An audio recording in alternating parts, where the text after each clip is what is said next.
49장을 계속 이어서 오늘 강해를 하도록 하겠습니다.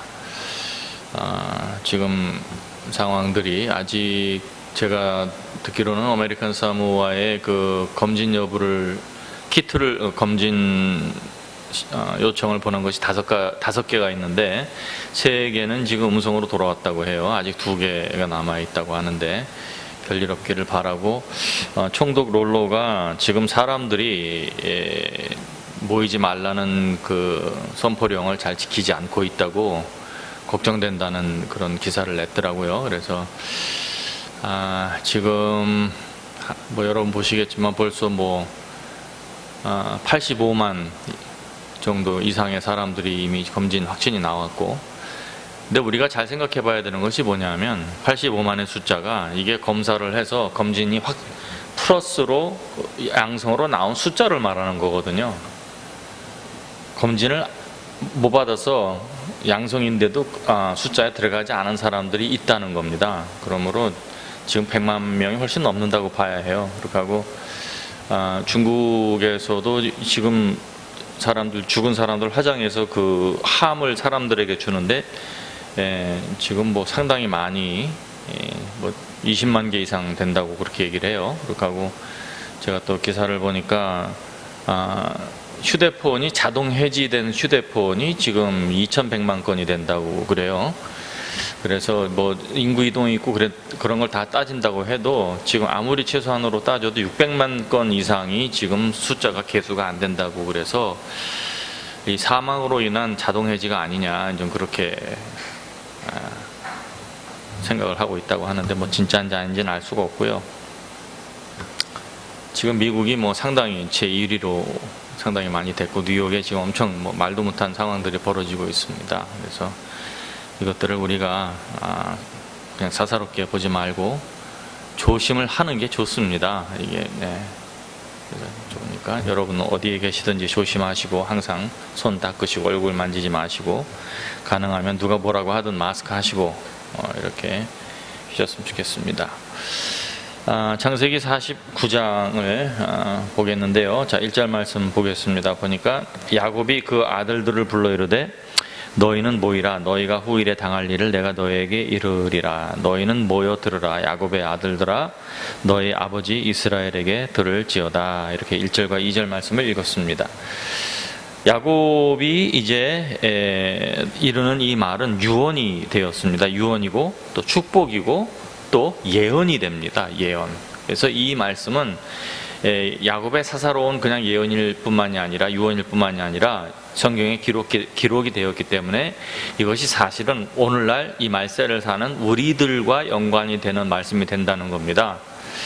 그래서 여기 보게 되면 너희가 후일에 당할 일을 이른다, 이렇게 후일이라고 되어 있는데, 이 후일이라는 말을 영어 성경에는 which shall befall you in the last day, 마지막 날들에 너희에게 일어날 일들에 대해서 얘기하겠다.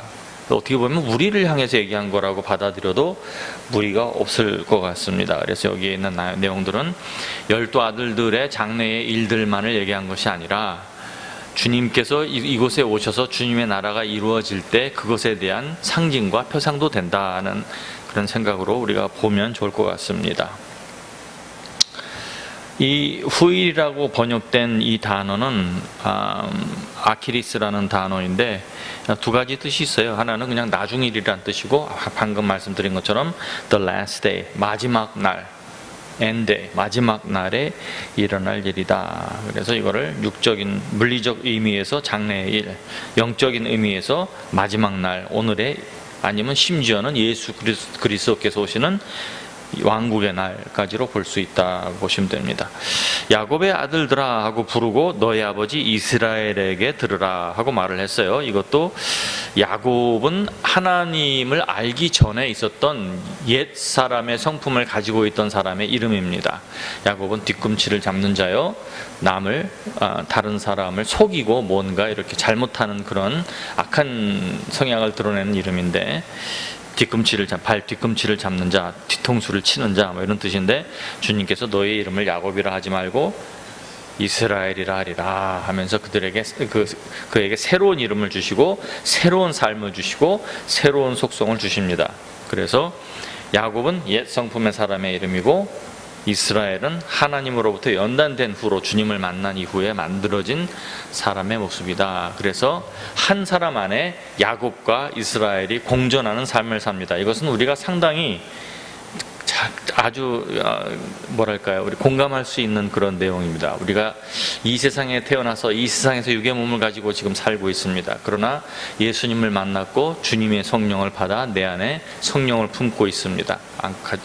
성령께서 우리 안에 거주하고 있습니다. 그래서 우리 안에는 옛 성품과 하나님의 성령의 새 성품이 공존하고 있습니다. 그래서 우리는 날마다 주님께 나를 드리는 그런 산제사의 삶으로 날마다 주님의 성품을 닮아가는 그런 훈련의 삶을 살아야 하는 것입니다.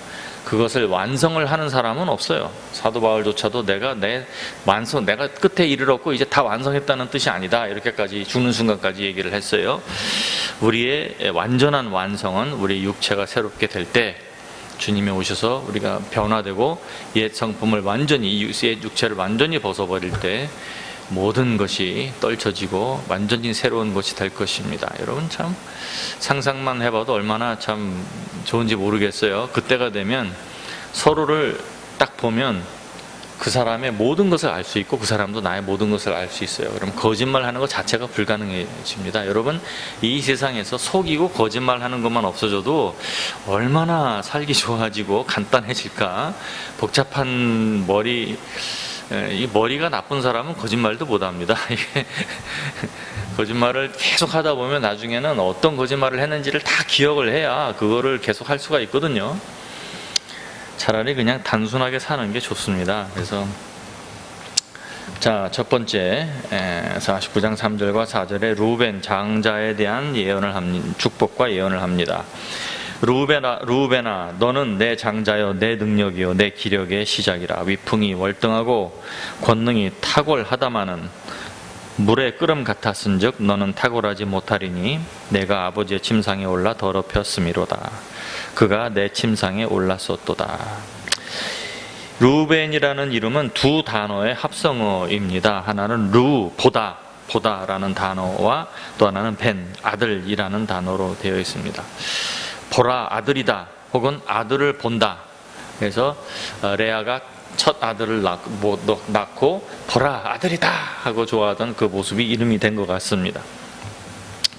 야곱은 루벤을 가리켜서 너는 내 장자여, 내 능력이여, 내 기력의 시작이다 하고 이름을 했는데 자랑스럽다는 얘기죠. 자랑스럽다, 보라, 아들이다, 자랑스럽다, 잘 어울리는 이름입니다. 그런데 위풍이 월등하고 권능이 탁월하다. 그러니까 풍채도 좋고 사람이 딱 보기에도 진짜 사람이 있어 보이고 똑똑해 보이고 존귀해 보이는 그런 사람이었고, 능력도 권능도 탁월하다, 엑셀런트하다는 거예요.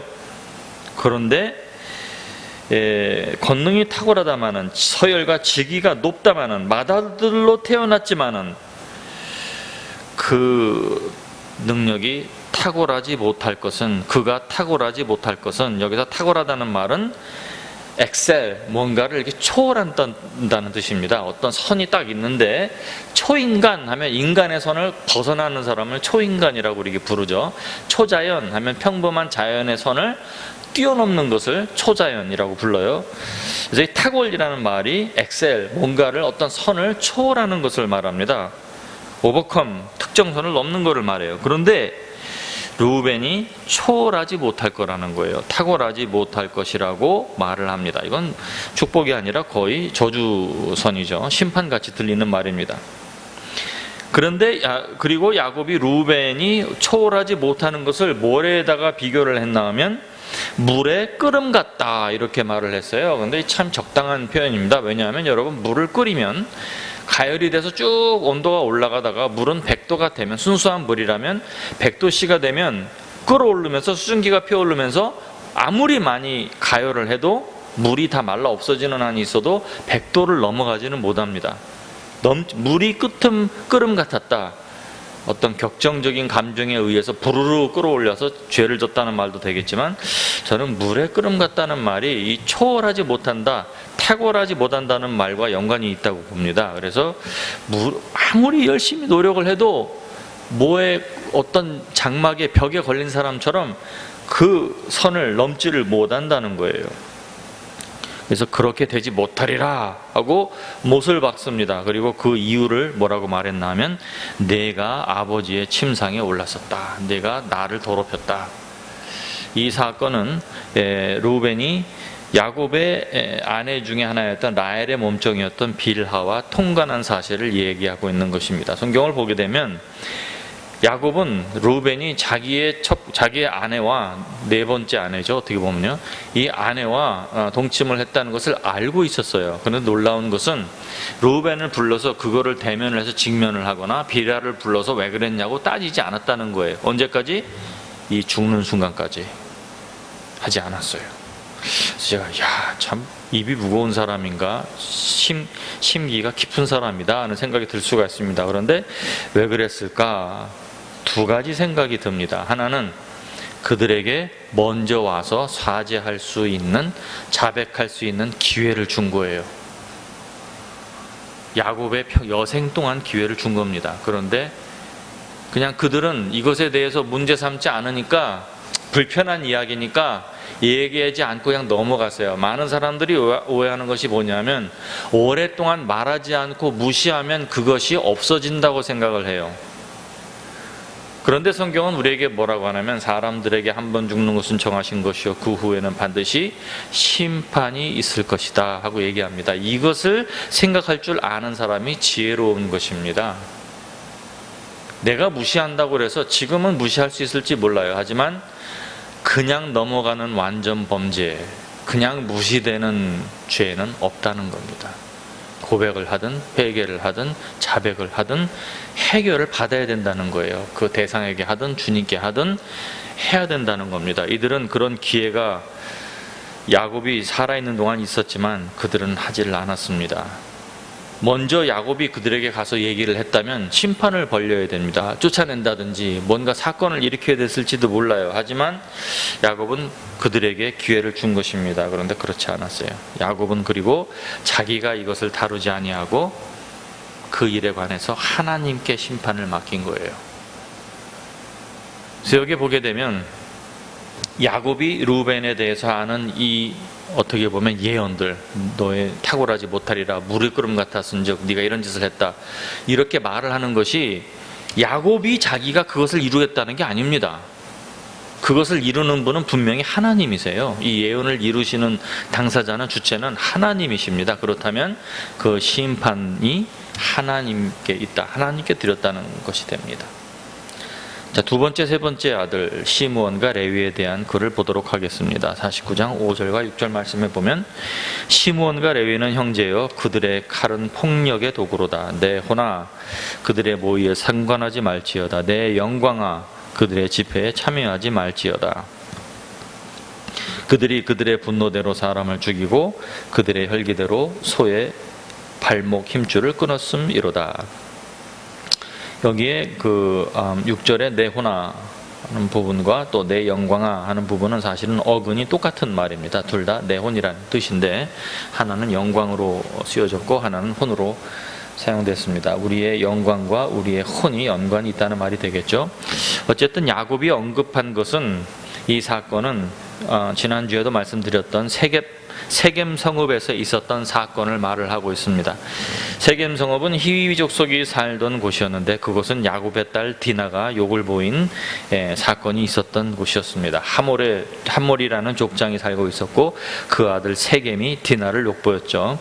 그런데 디나를 얻기 위해서 달라고 하니까 그들을 속였어요. 너희가 할례를 받으면 딸을 주겠다, 누이를 주겠다. 그러니까 그들이 그 말을 믿고 할례를 받고 고통하면서 낫기를 기다리는 동안에 시므온과 레위가 나아가서 그들을 다 죽였습니다. 시므온과 레위 단둘이 나가서 그들을 다 죽였다고 보이지는 않습니다. 그러나 분명히 시므온과 레위가 우선적으로 선두적으로 나갔고 그 집에 길 이은 자들이나 형제들도 아마 동조했을 것이라고 믿습니다. 시므온과 레위는 이런 성향이 좀 있었어요. 그런가 하면 시므온이 보게 되면 이전에 요셉을 죽이자 할 때도 시므온이 주동자였었고, 그것을 알게 된 요셉이 시므온을 오랫동안 감금했던 것을 우리가 기억을 합니다. 그리고 레위는 나중에 보게 되면 출애굽 당시에 이스라엘 백성들이 모세가 시내산에 올라가서 40일 동안 내려오지 않는 동안에 그때 거기에서 우상 숭배를 하게 되죠. 그때 모세가 하나님 편에 있는 사람은 나오라 했을 때 레위 족속이 나왔고, 그 레위 족속들에게 명령된 것이 칼을 들고 자기들이 아는 안면이 있는 자들, 자기의 친구들과 이웃들을, 또 심지어는 가족들을 죽이는 칼을 쓰는 일을 했던 것을 보게 됩니다. 왜 이 사건에 대해서 야곱은 이런 예언을 혹은 이런 고백을 했을까요? 그들의 칼은 폭력의 도구로다. 네오나 그들의 모의에 상관하지 말며 그들의 집회에 참여하지 말라. 왜? 그들은 분노대로 사람을 죽이고 혈기대로 자비를 전혀 베풀지 않았다는 거예요. 왜 그랬을까요? 두 가지 이유를 볼 수가 있습니다. 하나는 야곱이 보기에 자기가 경험한 하나님의 방식은 자기가 사용한 방식으로 심판을 받는다는 겁니다. 내가 칼을 이용하면 칼로 망하고, 내가 괴계를 사용하면 괴계로 당하고, 이런 식으로 내가 사람들을 폭력을 당하면 내가 폭력으로 당하고, 거짓말을 하면 거짓말로 당하고. 어떻게 아느냐? 자기가 자기 형을 속이고 자기 아버지를 속였는데 나중에 밧단 아람에 가서 라반한테 20년 동안 그대로 당합니다. 더 말도 못하게 심한 일을 당하죠. 그래도 한마디도 못했어요. 그래서 내가 한 일을 내가 당하는구나. 그리고 또 한 가지는 두려움이었습니다. 창세기 34장 사건에 보면은 30절에 이런 글을 썼어요. 야곱이 시므온과 레위에게 이르되 너희가 화를 끼쳐 나로 하여금 이 땅의 주민들 곧 가나안 족속과 브리스 족속에게 악취를 내게 하였도다. 나는 수가 적은즉 그들이 모여 나를 치고 나를 죽이리니 그러면 나와 내 집이 멸망하리로다.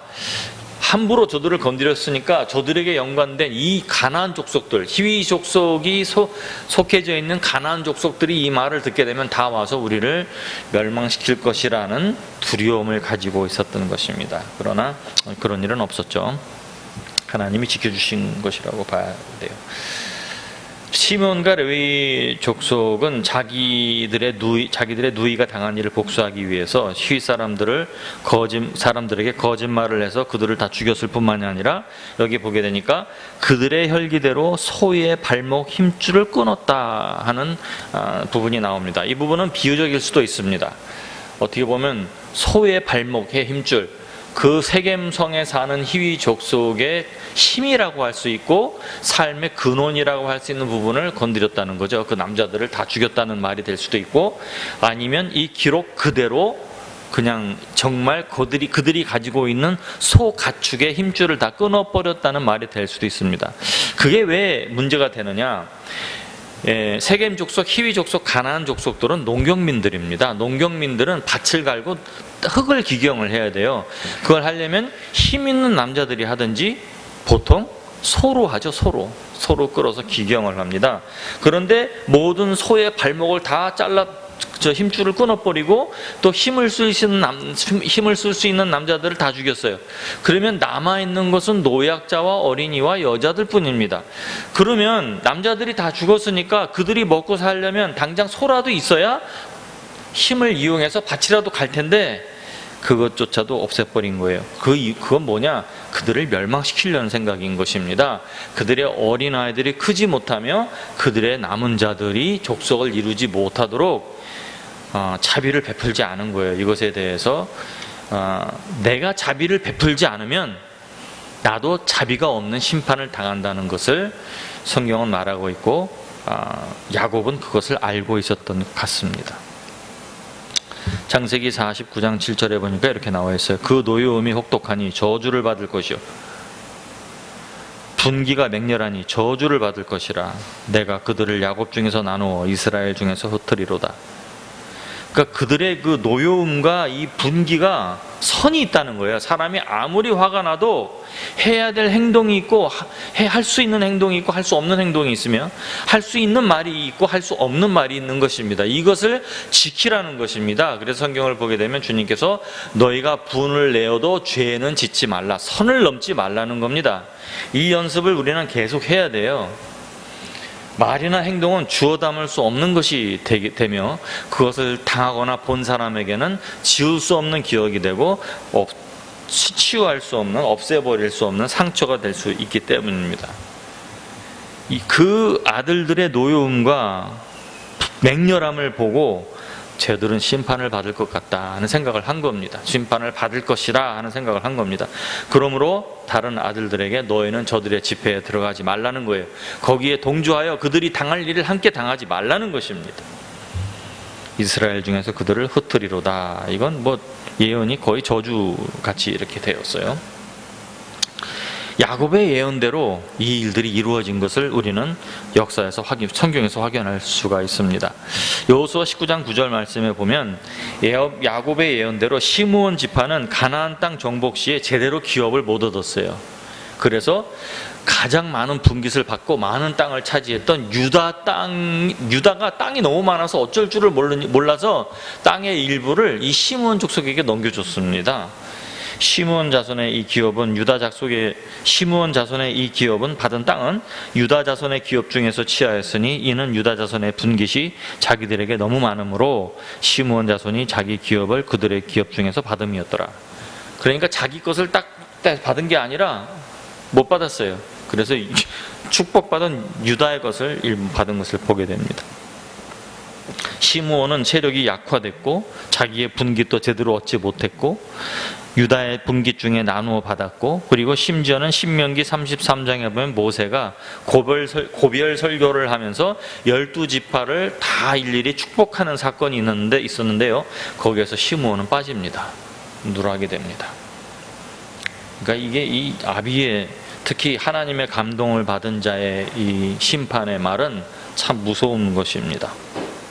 또 시므온과 마찬가지로 가나안 땅에서 땅의 기업을 분깃을 얻지 못합니다. 물론 그들은 하나님의 장자를 대신하는 제사장 지파가 되어 하나님의 것을 분깃으로 받았어요. 근데 사실은 이 백성들은, 이 레위 지파는 원래 분깃을 제대로 못 받을 사람들이었던 것입니다. 그런데 시내산에서 하나님의 쪽을 선택을 했기 때문에 그나마 하나님께 구별된 지파로 그래도 어느 정도 기업을 하나님의 받는 것을 받는 그런 지파가 되었던 것입니다. 어쨌든 레위는 이스라엘 백성이 하나님을 떠나서 우상 숭배를 하거나 하나님의 명령을 지키지 않으면 가장 먼저 어려움을 당하는 지파가 됐어요.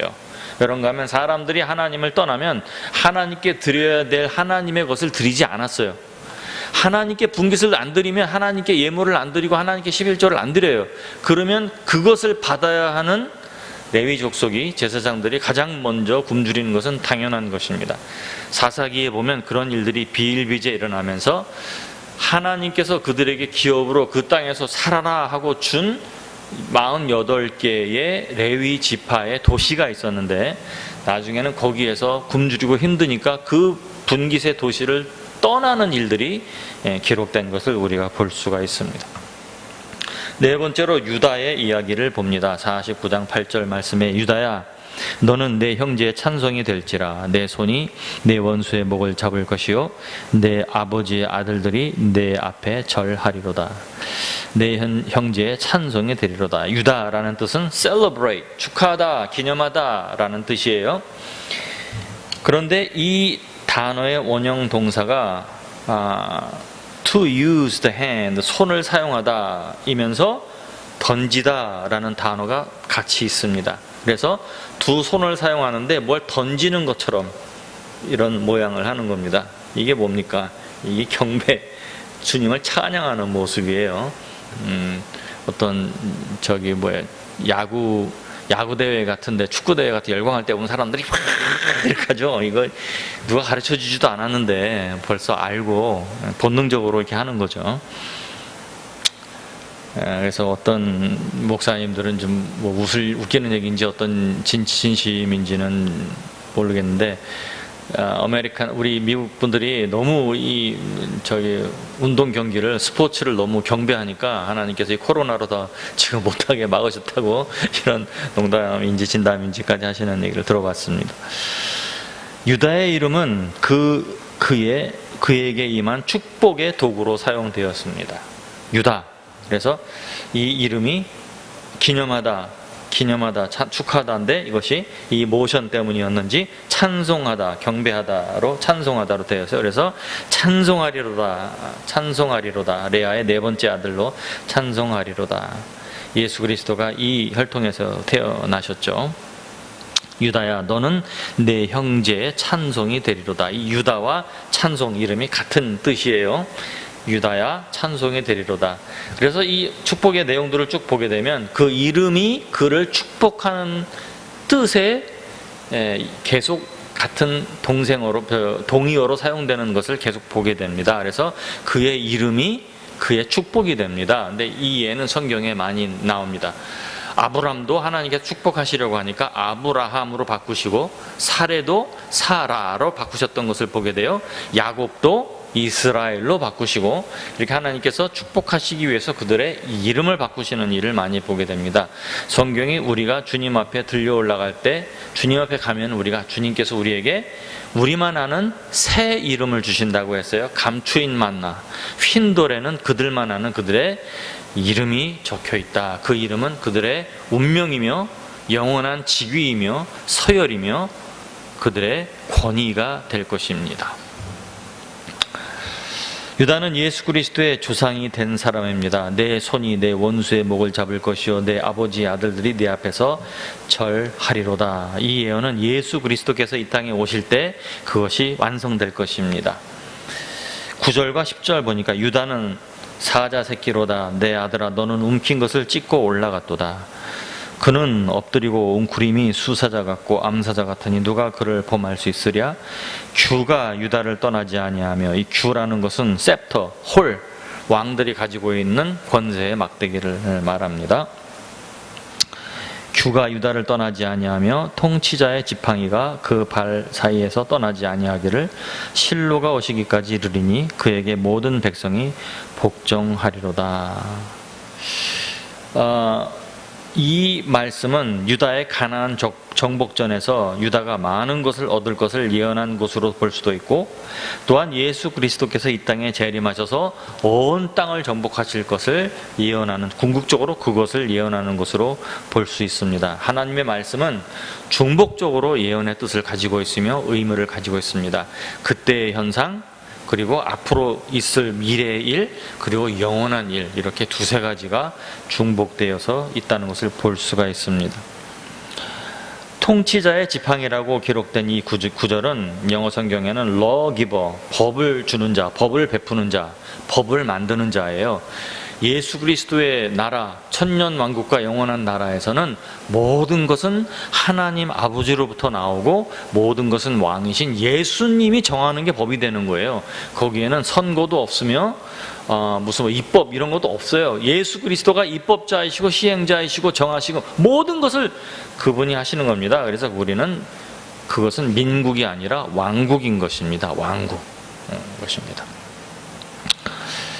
그래서 히브리어 원어에는 이 법을 베푸는 자를 이제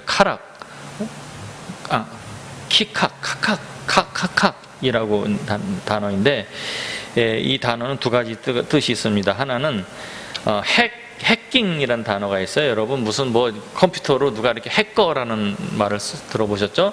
다른 사람들의 컴퓨터에 파고 들어가서 막 그걸 해쳐갖고 뭔가 비밀을 캐내고 이렇게 막 심리하는 모습들을 보여줍니다. 그래서 파헤치다, 난도질하다 이런 뜻을 가지고 있고, 또 하나는 새기다, engrave, 어떤 돌이나 나무나 어떤 특정 데다가 뭔가 새기는 것을 말합니다. 그래서 법을 만들고 그것을 통해서 사람들을 심리하고 심판하는 왕의 권위를 나타내는 것입니다. 그래서 유다의 후손이, 유다가 그런 심판자가 되고 그런 법을 시행하고 법을 만들고 법을 통해서 사람들을 심판하는 그 권위가 그 다리 사이에서, 발 사이에서 영원히 떠나지 않는다는 것입니다. 놀라운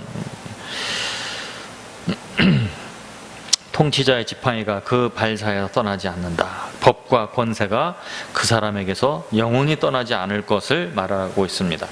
그리고 여기에 보게 되니까 실로가 오시기까지 이르리니 라는 말이 있습니다. 여기서 실로라는 지역 이름도 있으나 지명이라기보다는 여기에서는 특정인을 말합니다. 그래서 영어 성경에 보게 되면 영어의 표현 중에 the wonderful, the beautiful, 형용사로 사용을 할 때 그 형용사로만 사용하면 그것이 어떤 인물을 뜻할 때가 있습니다. 멋있는 사람들, 멋있는 사람, the beautiful, 아름다운 사람, beautiful, wonderful, 대단한 사람, 이런 식으로 excellent 하면은 초월적이고 유능하다는 뜻도 있지만 유능한 사람이라는 뜻도 있어요. 그것처럼 여기서 실로라고 하면 실로라는 뜻으로 사용될 때는 실로는 tranquil, 고요한, 평안한, tranquilizer, 마취제를 tranquilizer라고 하죠. tranquil이라는 뜻이 있어요. 그래서 평강의 왕 예수. 그래서 peace라는 말로 우리가 많이 사용하지만 calmness, tranquil, 마취제를 딱 맞고 완전히 그냥 딱 완전 이완된 상태를 말합니다. 그런 고요한 평안. 천국에 가면 가장 먼저 우리가 느끼는 게 뭘까? 저는 이거라고 생각합니다. 평강. 말할 수 없는 평강. 모든 근심과 걱정과 어두움과 모든 짐, 내가 생각할 수 있고 버릴 수 없었던 떠나지 않는 모든 짐이 사라지는 거예요. 완전 100% 이완되는 겁니다. 참 빨리 왔으면 좋겠습니다. 평강의 왕이신 예수 그리스도를 실로는 예수 그리스도를 말한다.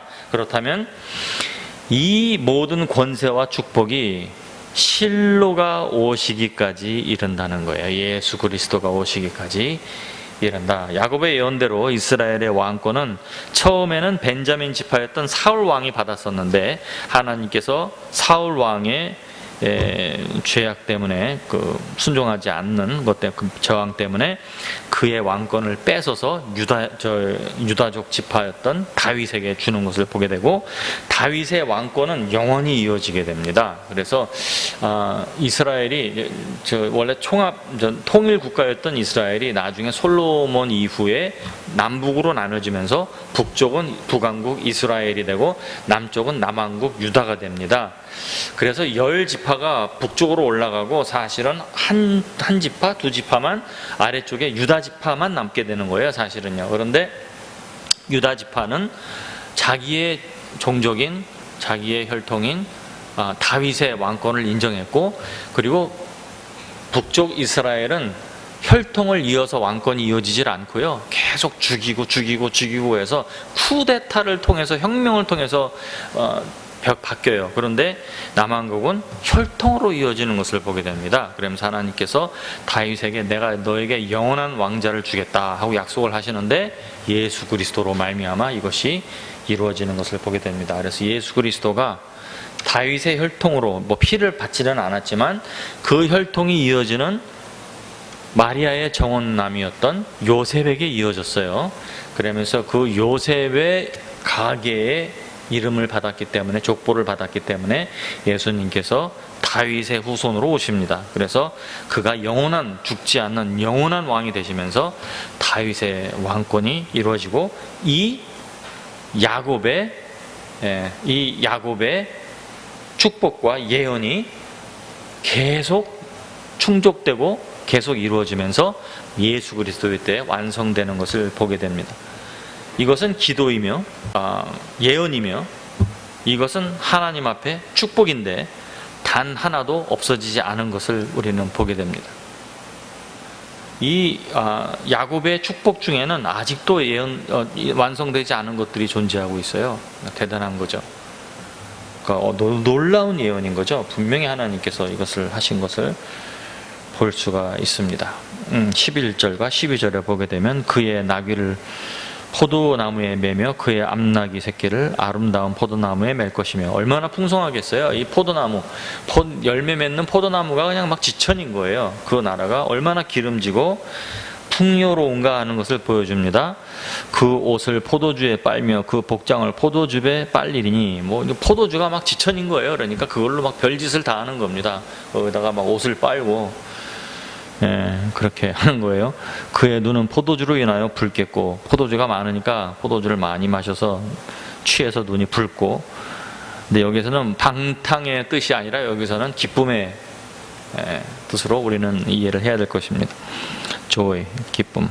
그의 이빨은 이는 우유로 말미암아 희리로다. 우유가 많다는 것도 굉장히 풍요로움을 말합니다. 이것은 앞으로 있을 다윗의 후손이 이어서서 솔로몬 왕 때 굉장히 큰 풍성함을 그들이 맛보았지만 그것도 상징이에요. 그거에 비하지 못할, 비교가 되지 않을 정도로 솔로몬 왕 때의 이스라엘의 풍성함과 풍요로움에 비하지 않을 정도로, 비할 수 없을 정도로 큰 풍성함이 오는데 그때가 천년 왕국이요, 그때가 하나님의 영원한 나라입니다. 그 풍성함은 이루 말할 수가 없는 거예요.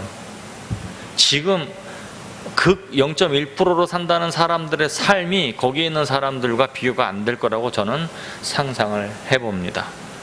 0.1%의 사람들의 삶이 어떤지는 잘 저는 모르지만 어쨌든 그보다 더 뛰어나며 더 놀라울 것이라고 생각을 합니다. 다섯 번째, 수불론을 보겠습니다. 13절, 수불론은 해변에 거주하리니 그곳은 뱀에는 해변이라 그의 경계가 시돈까지로다.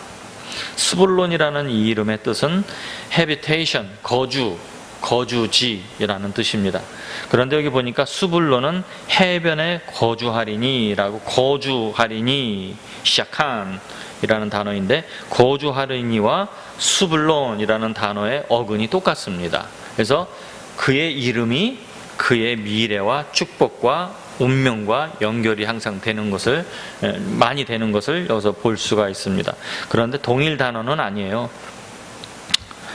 사람의 이름이 그 사람의 미래와 연관이 된다. 또 하나의 예였고, 그곳은 뱀에는 해변이다 라고 나와 있는데 영어 성경에는 at the haven of the sea and he shall become for the haven of a ship. 바다의 피난처, 그리고 그는 선박들의 안식처가 될 것이다. 이렇게 번역을 했어요. 그래서 수불론의 후손들이 선박을 이용한 항만 거주민들이 될 것이라는 것을 예언을 했습니다. 시돈은, 이 시돈이라는 단어는 물고기를 잡다는 뜻인데 고대 레바논, 현대 레바논이고 고대 베니게라는 곳의 항구 도시입니다. 여기에서 우리가 한 가지 보아야 될 것은 여기 예언에서는 이 수불론이 그들의 영토가 시돈까지 이어질 거라고 그랬는데 지금까지 역사적으로 한 번도 시돈까지 연결된 적이 없어요. 그래서 지금도 시돈이 지금 가사지구라고 하나요? 지금 비어있는, 아직 이스라엘이 차지 못한 지역이 있죠? 그 부분이 시돈 지역이거든요. 그래서 아직도 거기를 정복해야 돼요. 이루어지지 않았어요. 그래서 아직 이루어지지 않은 예언 중에 한 부분이다 하는 것을 볼 수가 있습니다. 주님이 오시면 이루어지죠. 가자지구라는 곳이었는데요. 그 다음에 이사갈을 보겠습니다. 이사갈은 14절 15절, 이사갈은 양의 무리 사이에 꿇어앉은 건장한 나귀로다. 그는 쉴 곳을 보고 좋게 여기며 토지를 보고 아름답게 여기고 어깨를 내려 짐을 메고 앞제 아래에서 섬기리로다.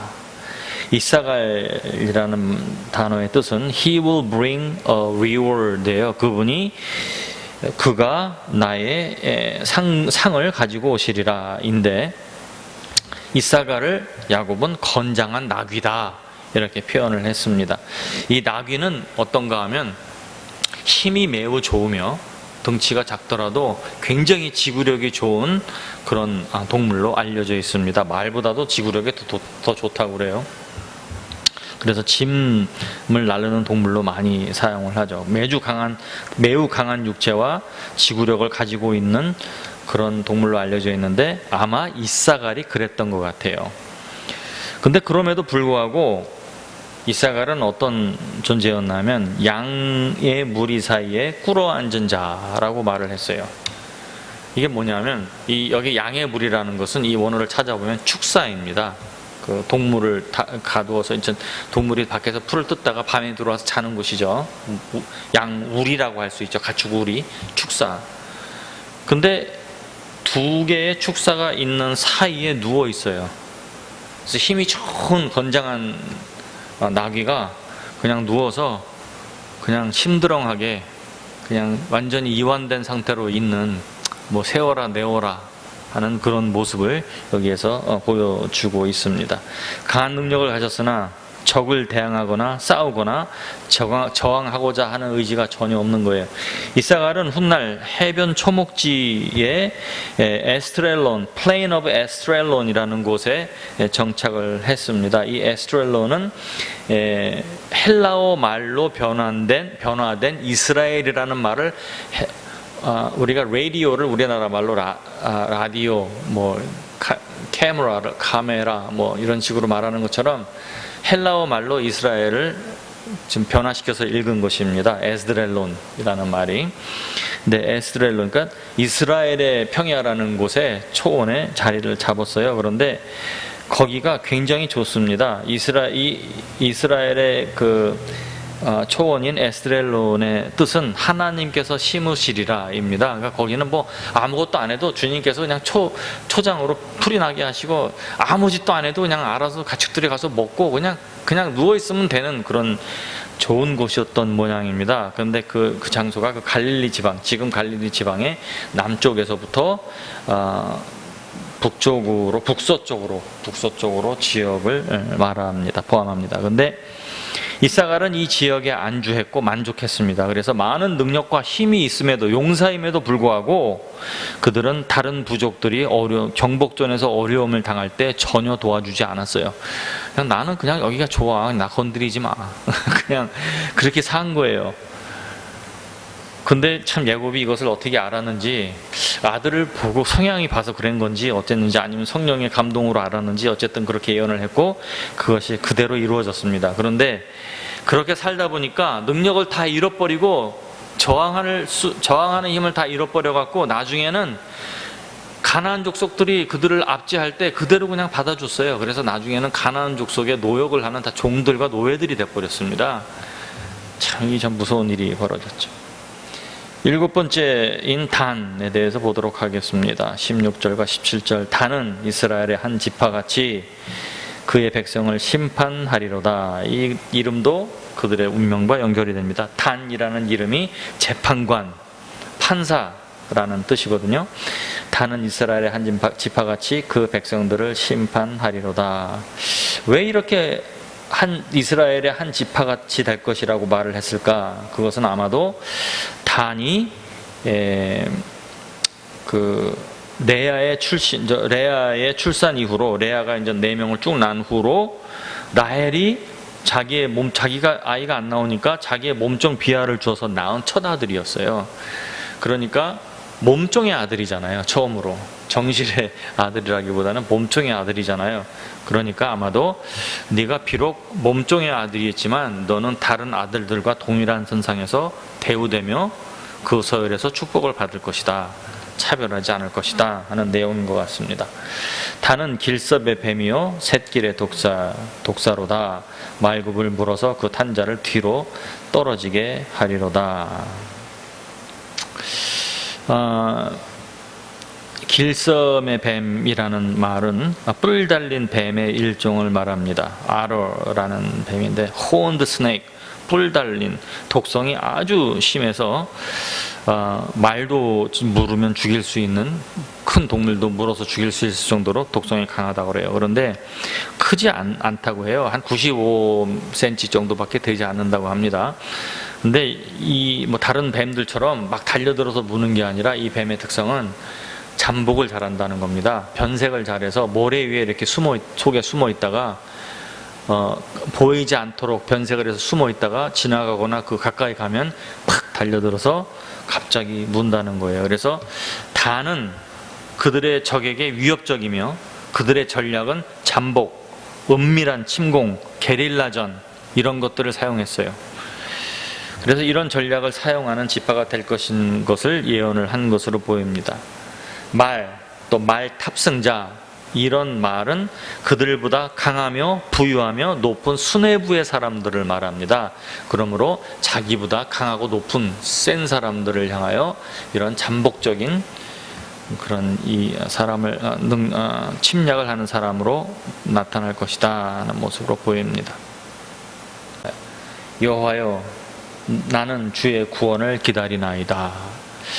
이 부분은 두 가지 가능성으로 볼 수 있습니다. 하나는 단에 대한 예언의 말씀으로 포함되는 것으로, 단이 어떻게 보면 좀 전공이 아닌 다른 좀 비공식 방법이고 좀 비상식적인이라 할까요?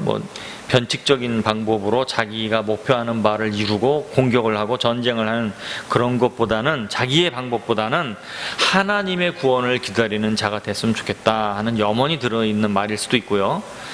그것보다는 저는 그 다음 것이 더 유력하다고 보는데, 뭐냐면 축복을 쭉 하다가 단의 이야기를 하다 보니까 인간의 삶이 아담으로부터 인간은 자기의 방법대로 살려다 다 넘어지고 나도 똑같이 이렇게 넘어지고 어려움을 당하는구나. 주여, 저는 제 삶의 방법을 버리고 지금도 주님의 구원을 기다리고 있습니다 하는 예언을 멈추고 잠깐 자기에 대한 고백, 어떤 기도를 한 것이다 라고 보여진, 소망하고 있는 바를 하나님께 기도하는 것으로 보았다. 주님, 저는 지금 주님 기다리고 있습니다. 근데 이것은 의미 있어요. 그런가 하면 지금 죽으려고 하는 상황이거든요. 거의 이제 죽음의 운명을 앞두고 있는 자기 침상에서 아들들에게 유언하고 있는 상황이었었거든요. 여덟 번째, 갓은 19절, 갓은 군대의 추격을 받으나 도리어 그 뒤를 추격하리로다. 이 레아의 몸종 실바의 첫 아들입니다. 라헬의 몸종 빌하가 라헬의 종이 빌하가 야곱과 함께해서 아들을 낳으니까 레아가 이제 자기의 몸종을 또 줬죠. 그래서 실바와 해서 아들을 낳았는데, 갓이라는 단어의 뜻은, 이름의 뜻은 good fortune입니다. 좋은 행운이란 뜻인데, 히브리어의 이 어근은 구드라는 어근인데요. 이 구두가 공격하다, 추격하다라는 뜻이에요. 그래서 갓은 군대의 추격을 받으나 오히려 추격하리로다 할 때 그 추격과 동일한 단어입니다. 가세라는 명사의 어근인 동사형이 구두라는 단어를 여기서 사용이 됐습니다. 그래서 이름과 그들의 앞날의 일과 또 연관이 되죠. 그래서 추격을 받으나 추격하리로다. 갓의 지파는 이후 가나안 정복 시대에 다른 지파들과 달리 요단강 동편에 자리를 잡았습니다. 그 지역에 살던 가나안 족속인 암몬, 모압 족속의 공격을 받으면 오히려 그들을 반격하고 추격을 했습니다. 이건 구약주의 창세기 구약주의 이상근 박사님에서 여기서 발췌를 했습니다. 추격을 받는다, 공격을 받는다라는 표현은 피해를 당하는 입장입니다. 내가 먼저 공격을 하는 게 아니라 가만히 있는데 공격을 당한 거예요. 추격을 당하는 거예요. 그래서 어떻게 보면 압제를 당하거나 약한 모습을 연상시킬 수도 있습니다. 그런데 오히려 그 뒤를 추격한다, 공격한다라는 표현은 상황을 역전시켰다는 말이 됩니다. 이것은 오늘날 하나님께서 그리스도인들에게 주시는 축복입니다. 왜냐하면 이 세상을 사는 동안에 우리는 세상에 압제를 당합니다. 내가 이 세상에서 핍박을 당했다. 너희들도 핍박을 당할 것이다 하고 주님께서 말씀하셨어요. 특히 우리가 하나님께 속해 있고 주님을 따라 사는 삶의 모습을 분명히 할수록 이 세상은 더 불편해지며 더 많은 핍박과 조롱을 받게 되어 있습니다. 그러나 상황의 역전이 온다는 거예요. 분명한 상황의 역전은 뭐겠어요? 휴거입니다. 휴거. 그리고 주님의 나라 재림은 더 분명하죠. 자기들과 전혀, 이 세상의 사람들과 전혀 다른 영광의 모습으로 주님과 함께 부활체로 이 땅에 옵니다. 왕으로 와요. 자기들이 무시하고 손가락질하고 찌르고 침뱉던 사람이 왕으로 오는 거예요. 그러한 반전이 어디 있겠어요? 상황 역전인 것입니다. 반전인 것입니다. 이런 축복을 야곱은 축복을 예언을 한 것이고 성경은 우리에게 그것을 약속하고 있는 것입니다. 주님께서 오시는 그날을 믿는 자들에게 일어날 그 일을 예언한 것이기도 합니다. 9번째, 아셀 20절.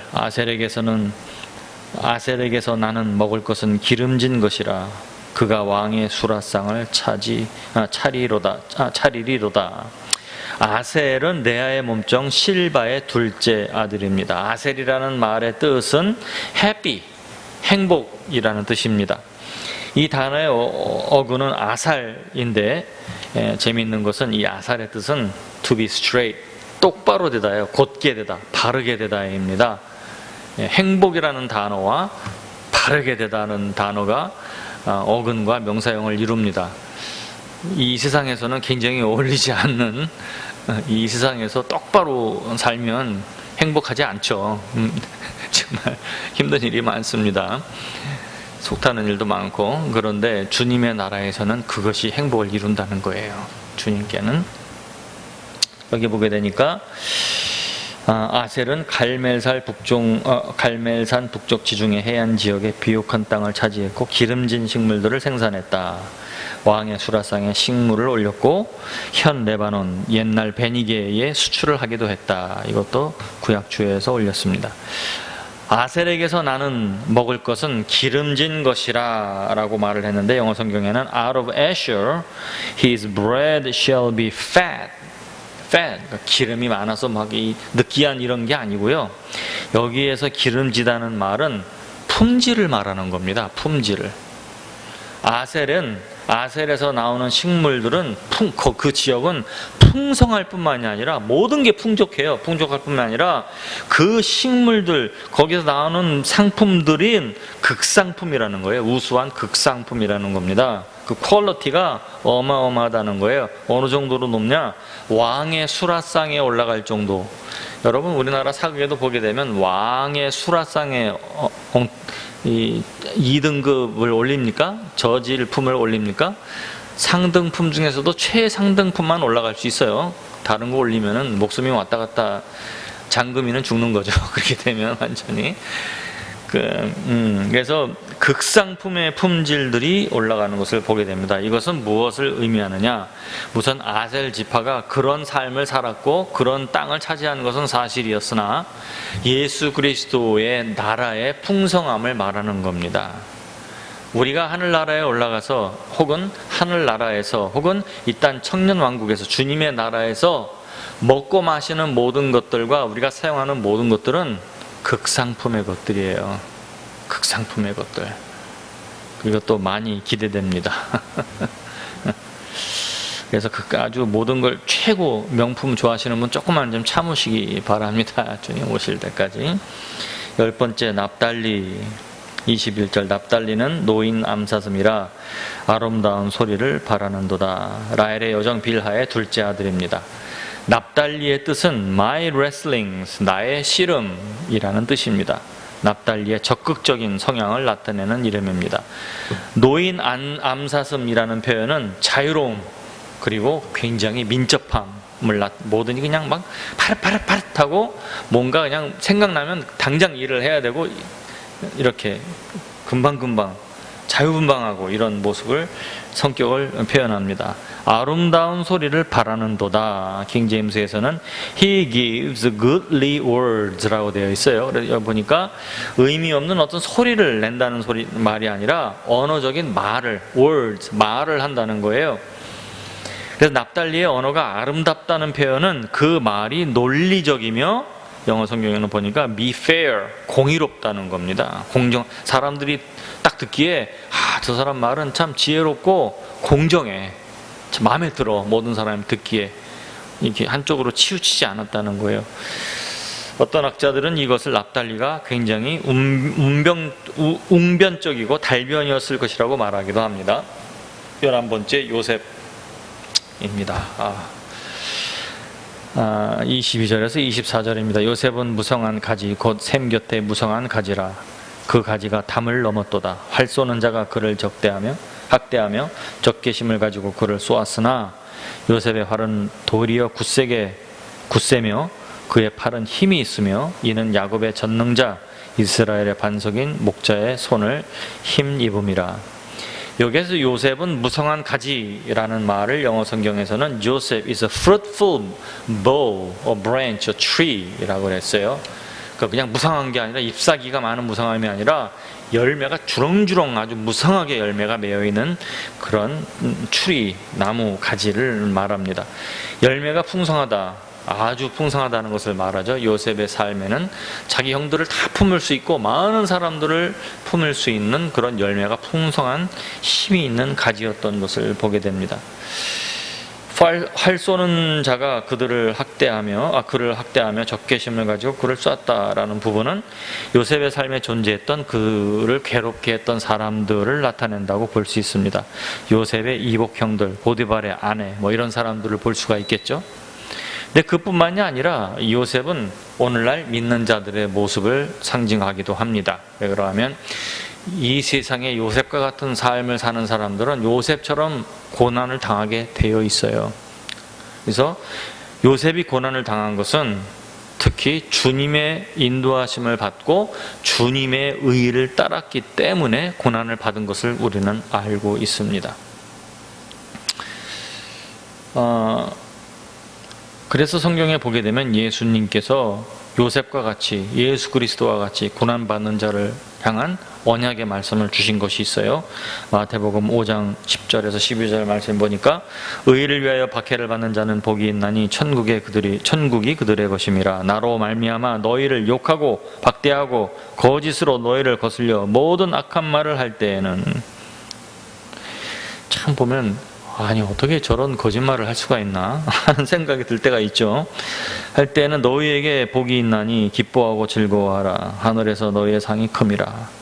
너희 전에 있던 선지자들도 이같이 받게 하였느니라. 하늘에서 너의 상이 큼이라. 하나님께서 뭔가 크다고 할 때에는 보통 큰 게 아닙니다.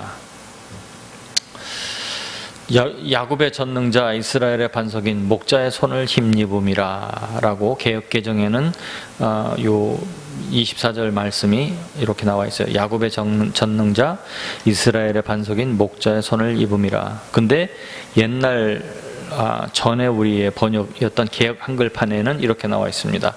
야곱의 전능자의 손을 힘입음이라로 끝나고 그로부터 이스라엘의 반석인 목자가 나오도다. 그래서 제가 찾아보니까 원역은 개역 한글판이 더 맞아요. 그리고 영어 성경 킹 제임스 버전에도 By the hands of the mighty of Jacob, 그리고 가로하고 From thence the shepherd of the stone of Israel 이라고 나와 있어요.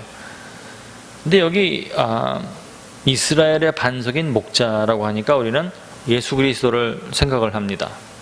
그런데 이스라엘의 반석인 예수 그리스도가 요셉에서 나오지 않았어요. 유다의 자손인 걸로 우리는 이미 알고 있습니다. 그러므로 이 구절은 예수 그리스도를 말하는 것이 아니라 요셉이 야곱의 아들들과 이스라엘 위에 집권자로 돌아온 모습을 설명하는 것이다 라고 생각하면 될 것 같습니다. 요셉은 자신의 삶에 다른 형제들이 당하지 않은 순환과 고난을 받았습니다. 그러나 유다를 제외한 그 누구보다도 큰 축복을 받았어요. 정말 큰 축복을 받았습니다. 이 땅의 축복으로 본다면 유다보다도 더 큰 축복을 받은 것을 보게 됩니다.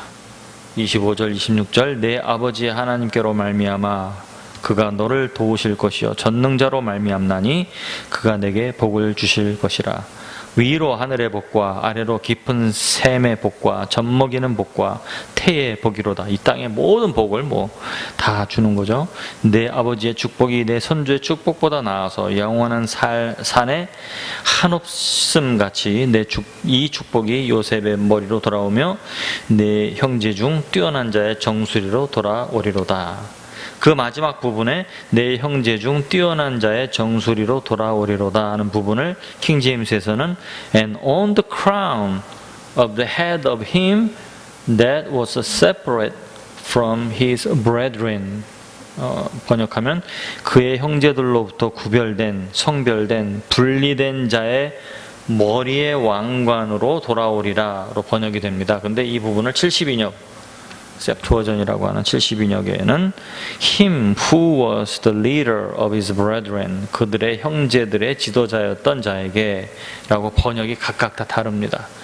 그러나 어떤 번역을 채택을 해도 큰 문제는 없어 보입니다. 그래서 왕관으로, 정수리로 혹은 지도자의 모습으로 주님의 축복이 돌아온다. 예수 그리스도에게 축복이 임하며 예수 그리스도의 축복이 그의 몸된 교회에 임하며 신부에게 임하며 성도들에게 임하며 그의 왕국 백성들에게 임하며 이렇게 줄줄이 임해서 하나님의 나라가 영원히 이루어질 것입니다. 자, 마지막으로 벤자민을 보겠습니다. 벤자민 27절. 벤자민은 물어뜯는 일이라 아침에는 빼앗은 것을 먹고 저녁에는 움킨 것을 나누리로다. 축복이라고 보기는 상당히 어려운 그런 내용입니다. 그런데 이것에도 교훈이 있어요. 우리가 발견할 수 있는 게 있습니다. 뭐냐면 벤자민 혹은 베냐민이라고도 하는데 벤자민은 요셉과 함께 야곱이 가장 사랑하는 아들입니다. 편애하는 아들입니다. 그렇죠? 우리가 성경을 창세기를 보면서 그 부분을 분명히 우리가 보았습니다. 그럼에도 불구하고 이런 식으로 말을 했다는 것은 이 유언이 야곱의 생각이 아니라는 거예요. 이 예언이 야곱의 성향과 개인적인 의지로 하는 것이 아니라는 것을 반증하고 있는 것입니다. 누군가가 하나님의 성령이 그를 붙잡아 지금 예언하게 하며 말하게 하며 축복하게 하고 있는 거예요. 그러므로 누구보다도 축복하고 싶은 베냐민에게 안 나오는 거예요, 말이. 그러니까 그 예는 우리가 이삭의 예에서도 볼 수 있습니다. 그 큰아들이 이삭이 이미 야곱에게 다 축복하고 막 놀래고 있으니까 그 에서가 와서 아버지요, 나한테 축복할 거 남기지 않았습니까? 뭐라도 좀 축복을 하십시오 하니까 얘야, 이미 다 축복했다. 내 동생이 다 가져갔기 때문에 너에게 줄 거는 없다고 말을 합니다. 그게 인간의 의지로 한 것이라면 없을 수가 없죠. 그냥 하면 되는 거니까. 그러나 이것은 인간의 의지도 아니며 성향도 아니며 생각도 아니라는 것입니다. 이것은 분명히 성령의 인도하심이며 하나님의 감동하심으로 하나님의 주도하심으로 이루어진 일이라는 것을 여기가 반증으로 볼 수 있다는 것입니다. 창세기에 나오는 벤자민은 유약하고 여린 모습이었습니다. 그런데 그것과 달리 벤자민 지파는 매우 호전적이며 용감한 지파였습니다. 그 예로 사사시대에 에훗이라는 사람이 사사기 3장에 나오는데 그 사람은 굉장히 막 사사 중에 한 사람이었는데 아주 맹렬한 전투를 하는 사람으로 표현이 되어 있습니다. 또 초대 왕정 시대에 사울 왕도 그 아들 요나단과 함께 전쟁을 하는 사람이었는데 특히 요나단은 아주 용사였어요. 근데 그들도 벤자민 지파의 사람이었습니다. 예수 그리스도의 마지막 사도 바울도 벤자민 지파입니다. 굉장히 맹렬한 그런 열심을 보이는 사람이라는 것을 우리가 성경을 통해서 아주 열심히 유달른 사람이죠. 그 성향을 볼 수가 있습니다. 사사기 시대의 말기에는 벤자민 지파가 좀 죄악에 빠져서 다른 지파와 전쟁을 하게 됩니다. 그래서 다 큰 전쟁에 패하고 다 많은 사람들이 죽으면서 멸망당할 뻔한 사건까지 있었어요. 근데 놀라운 것이 10지파, 11지파가 덤비는데도 그래 전쟁 그래 해보자 하고 덤볐어요. 다른 지파 같았으면은 그냥 꼬리를 말았을 텐데 하지 뭐 계산이 없는 그런 맹렬함을 가지고 있었던 사람이었던 것 같습니다. 창세기 49장 28절입니다. 이들은 이스라엘의 12지파라 이와 같이 그 아비가 그들에게 말하고 그들에게 축복하였으되